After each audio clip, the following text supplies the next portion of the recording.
In this video, we're going to look at the big takeaways from the in-season tournament and how they might affect the rest of the season moving forward. Are the Los Angeles Lakers the new title favorites? Are the Indiana Pacers really good enough to compete with the top teams out east? Are we ever going to see those coloring book courts ever again? Hopefully, for the health of my eyes, we do not see them again.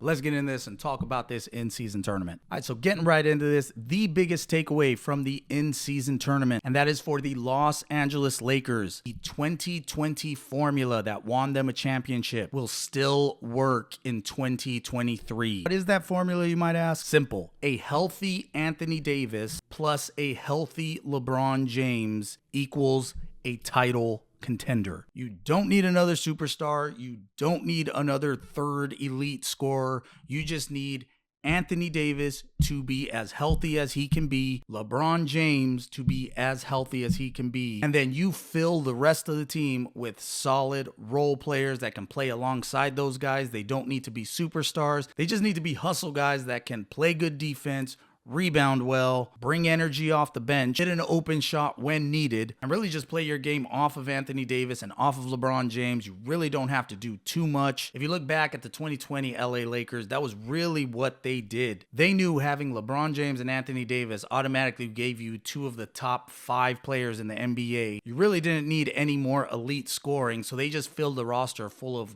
solid, dependable role players. Guys like Kentavious Caldwell-Pope, Danny Green, Alex Caruso, Rajon Rondo, Kyle Kuzma, Dwight Howard, these type of guys that at that point of their career were nowhere near elite scoring superstar players, but just solid role players that played good defense, rebounded well, and hit shots when Anthony Davis and LeBron James gave them the open looks. Since that 2020 championship season, the Lakers have kind of played with their roster and tried different things. Of course, brought in Russell Westbrook at one time, even had Carmelo Anthony on the team for a bit. It just seemed like after the 2020 season, the Lakers tried to go to more of a strategy of stacking superstars and stacking these elite scorers alongside Davis and LeBron.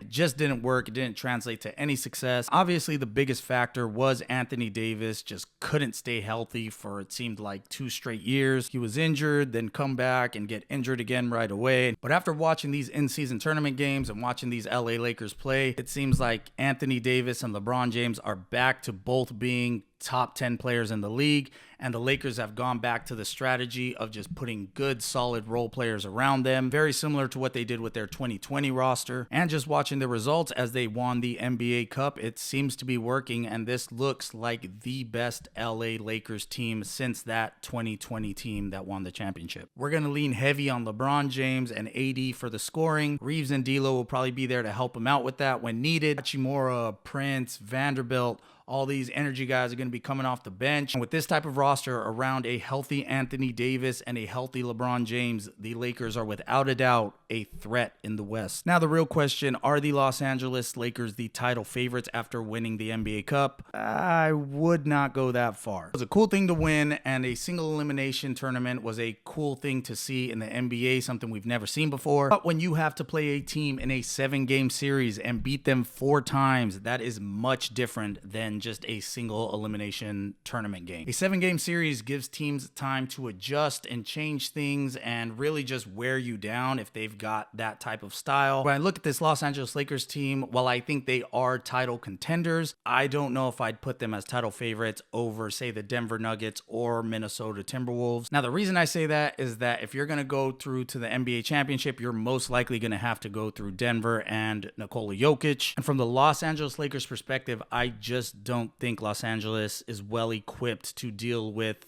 elite big men. And unfortunately, out west, you've got Denver with Nikola Jokic, and then you've got Minnesota with both Karl Anthony Towns and Gobert. In a 7-game series, let's say against Denver, besides Anthony Davis, who is going to guard Nikola Jokic? Denver has bodies that they can throw at AD, whether it's Jokic, Aaron Gordon, DeAndre Jordan. But for the Lakers, if Anthony Davis is out of the game, who's going to take these elite big guys on? Last year, there was all this talk that Hachimura was the key and that they'll have Anthony Davis be the floater, and Hachimura is going to be the one to take on Jokic. A bold strategy, Cotton. Let's see if it pays off for him. And that strategy didn't win them a single game, and they got swept out of the playoffs pretty easily. So while I do like the roster that the Lakers have built around AD and LeBron, I do think they are going to need to make a trade for another big man, so when they get into the playoffs and have to deal with Karl Anthony Towns and Jokic, they're going to be well equipped. If Anthony Davis, say, gets in foul trouble or just is not in the game, they're going to have another body to deal with these guys. Maybe reach out to Utah for, say, a Kelly Olynyk, or the Washington Wizards for Gallinari. Just for me personally, I don't think I can put the Lakers as the title favorite until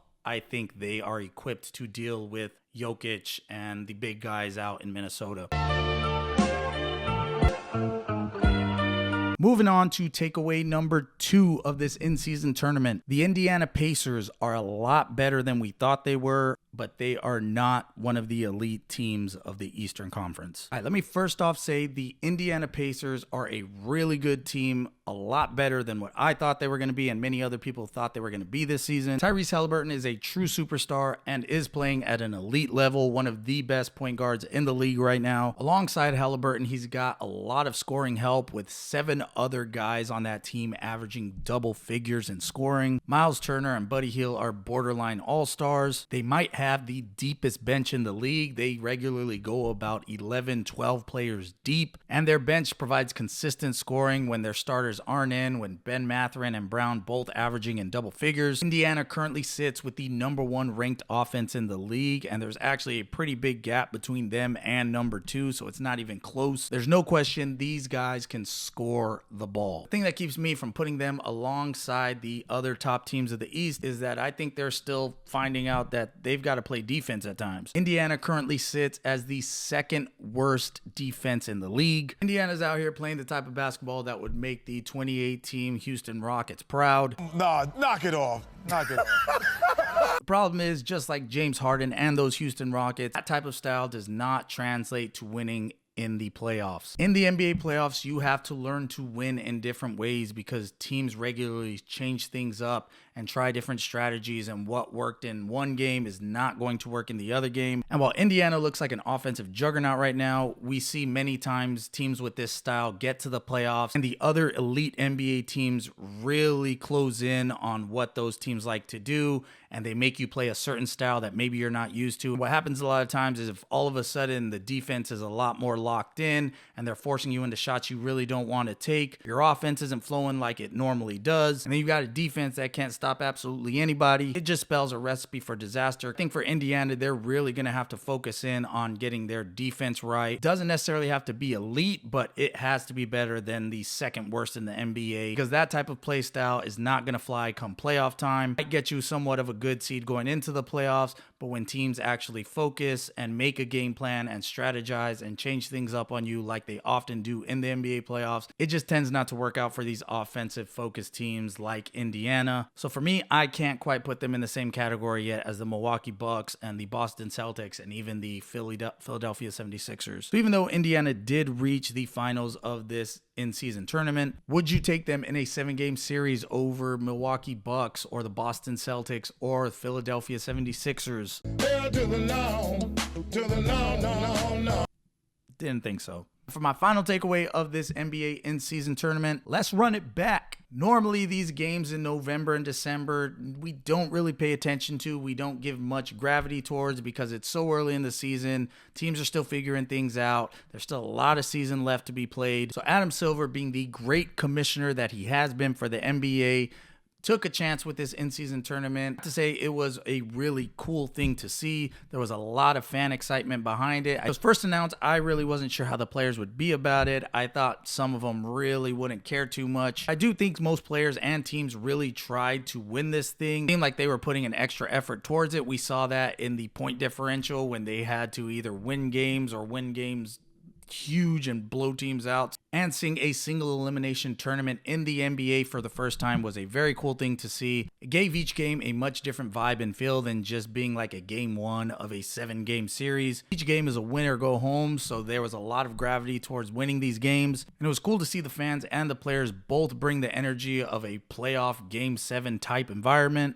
Seeing that type of environment and those type of game atmospheres in December games is a really cool thing to see and created a lot of excitement for NBA fans. So kudos to Commissioner Silver for taking the chance and doing this thing. But just one thing, can we calm it down on these court colors? I think my eyes are still bleeding.